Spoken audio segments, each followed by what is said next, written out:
2438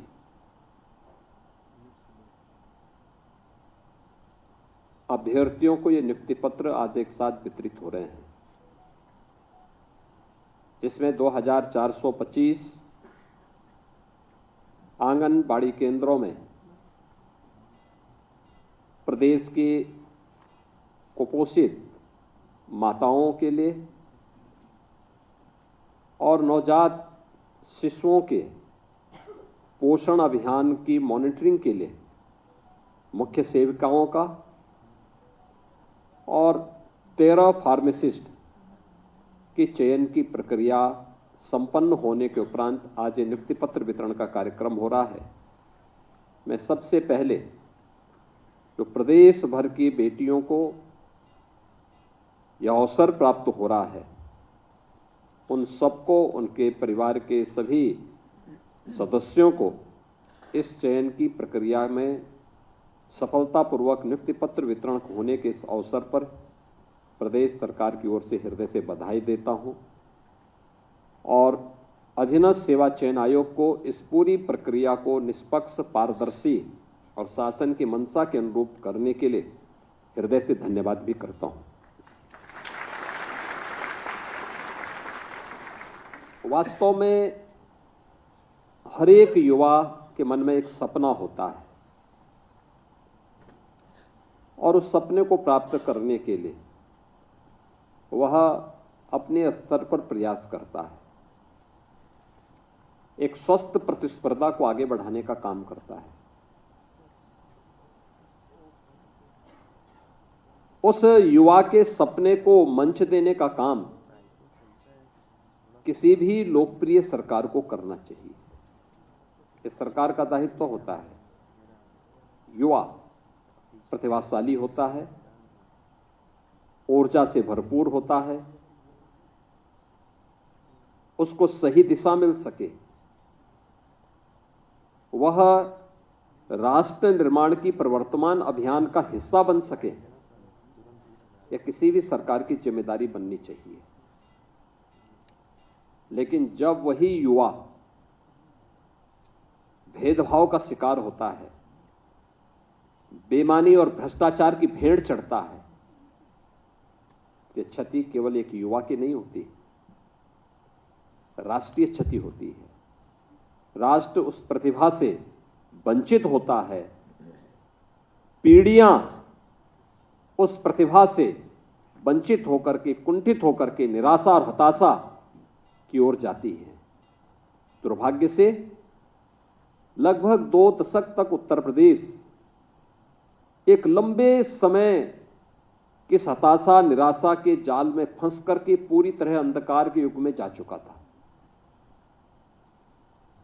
2017 के पहले यही होता था, नियुक्ति नहीं हो पाती थी। अगर नियुक्ति कहीं से आ भी गई तो उसमें बंदर बांट होता था। बेईमानी और भ्रष्टाचार इस कदर में होती थी कि योग्यता के आधार पर किसी भी युवा को उसका चयन नहीं मिल पाता था। परिणाम होता था न्यायालय को हस्तक्षेप करना होता था और उसके बाद फिर ये मामले आगे बढ़ते थे। परिणाम क्या रहा? उत्तर प्रदेश की नियति हो गई थी बीमारू राज्य बनने की। उत्तर प्रदेश को परमात्मा ने, प्रकृति ने बीमारू नहीं बनाया था। बेईमान राजनीतिक दलों ने उत्तर प्रदेश को बीमारू बनाया था। मानसिक रूप से बीमार लोगों ने उत्तर प्रदेश को बीमार बनाया था। यह उत्तर प्रदेश अपनी प्रकृति से और प्राकृतिक संसाधनों से दुनिया का सबसे समृद्ध प्रदेशों में से गिना जाता है, लेकिन यहां की बीमार मानसिकता की राजनीतिक दलों ने, सत्ताधारी दलों ने उत्तर प्रदेश को बीमारू राज्य की श्रेणी में ला करके खड़ा कर दिया था। युवाओं के सामने पहचान का संकट खड़ा हुआ तो उत्तर प्रदेश के सामने पहचान का संकट खड़ा हुआ। आज मैं देख रहा था ये नियुक्ति पत्र वितरण के दौरान, इसमें आजमगढ़ के भी युवाओं को सेवा का अवसर प्राप्त हुआ है, अमरोहा को भी प्राप्त हुआ है, शामली को भी प्राप्त हुआ है। लखनऊ, कानपुर, आगरा, गोरखपुर, वाराणसी, प्रयागराज, ये जनपद ऐसे हैं जहां पर एक प्रतिस्पर्धा है, लोगों के लिए साधन है। लेकिन लखीमपुर खीरी और नेपाल बॉर्डर के दुधवा नेशनल पार्क के जंगलों के बीच थारू जनजाति से जुड़ी हुई कोई बेटी चयन हो जाती है तो मान के चलिए चयन की प्रक्रिया पारदर्शी हुई है।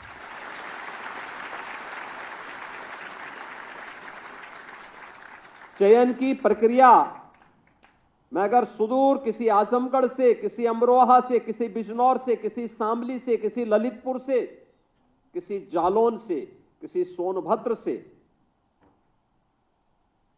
अगर किसी बेटी का चयन होता है तो हम मान करके चलते हैं कि चयन की प्रक्रिया निष्पक्ष हुई है, पारदर्शी हुई है, क्योंकि प्रतिभा वहां पर भी है। और इस पूरी चयन की प्रक्रिया में आपने इन सब बातों को देखा होगा। नियुक्ति की प्रक्रिया के दौरान भी मैं देख रहा था, और एक नहीं, मैं तो अभी जो सूची मेरे सामने है इस सूची को मैं देख रहा था, 2-2 थारू बेटियों का चयन हुआ है। यानी जिन तक नौकरी नहीं पहुंच पाती थी, जिन तक योजनाएं नहीं पहुंच पाई थी, आज उन तक नौकरी पहुंच रही है।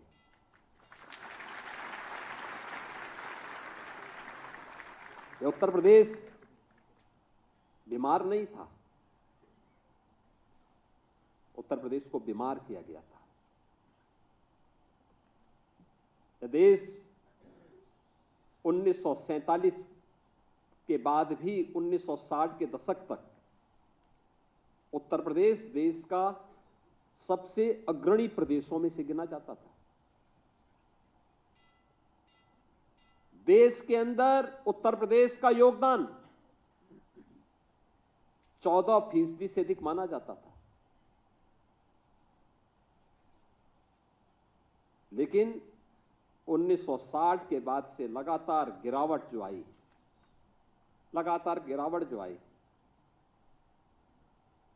1990 के बाद लगातार इसमें और तीव्रता के साथ ये गिरावट आती गई, और 2017 आते आते उत्तर प्रदेश का देश के विकास में योगदान 8% से भी कम हो गया था। हर शासन की योजना में उत्तर प्रदेश पीछे होता था।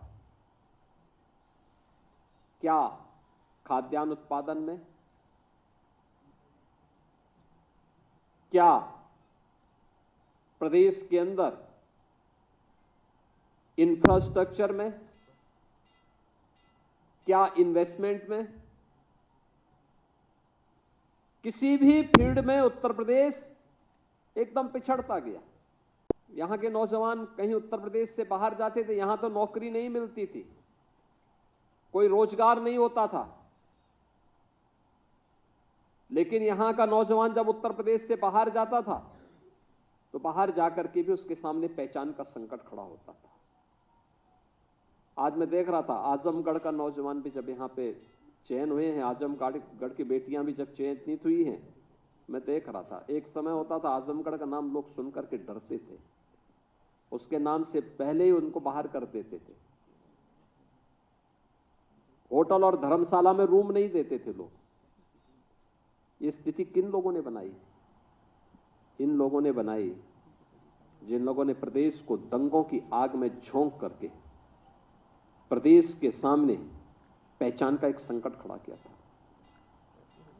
जिन्होंने उत्तर प्रदेश को अपने परिवार के लूट का एक अड्डा बना दिया था, जिन लोगों के कारण पहचान के भीषण संकट के दौर से उत्तर प्रदेश को गुजरना पड़ा था, वे उस बीमारी के कारण थे, और उस बीमारी को समझने की आवश्यकता है।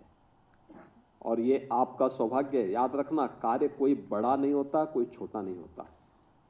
जहां अवसर मिले वहां अपनी प्रतिभा का भरपूर उपयोग करिए, और याद रखना, आगे के बढ़ने की संभावना अपने आप आपके जीवन में आती हुई दिखाई देगी जब भी आप ईमानदारी के साथ, पूरी प्रतिबद्धता के साथ अपनी जिम्मेदारियों का निर्वहन करेंगे तो न केवल आपके लिए आगे बढ़ने के अवसर होंगे, बल्कि प्रकृति और परमात्मा की कृपा भी आप पर उसी प्रकार से बनेगी जिस प्रकार से आपने इस पूरी व्यवस्था के साथ देखा होगा।